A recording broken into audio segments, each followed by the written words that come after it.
Hello and welcome. My name is Dr. Joe. I'm a licensed physical therapist certified by Titleist Performance Institute to work with golfers like you.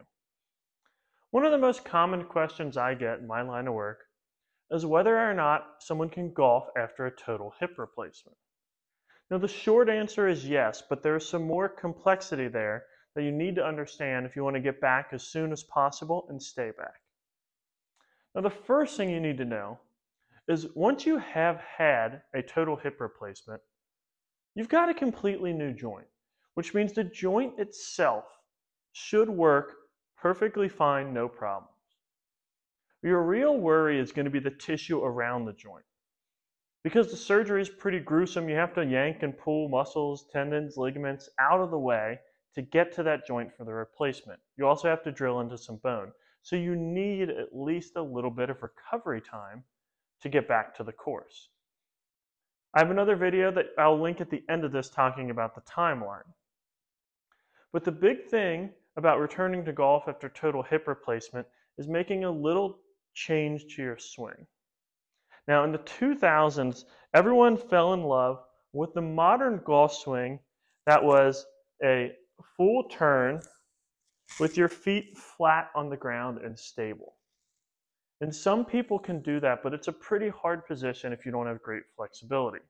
The other thing is it puts a lot more stress on your back, on your knees, on your hips. And we can take away a lot of that stress by swinging like Jack.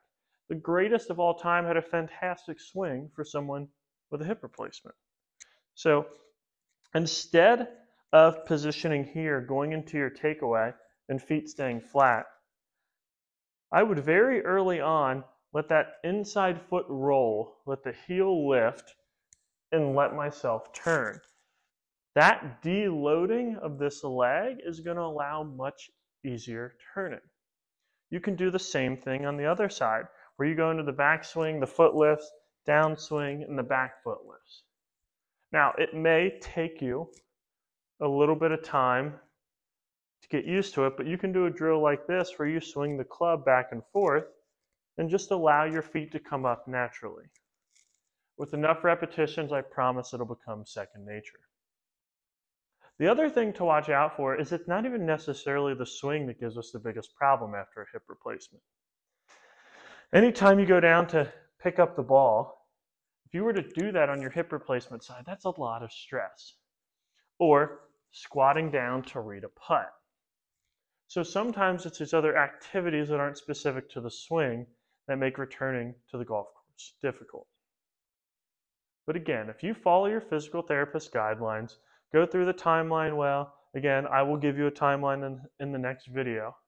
I promise you can get back to the course sooner rather than later. I've seen people do it in as early as 10 to 12 weeks. Thanks, and hope you learned something.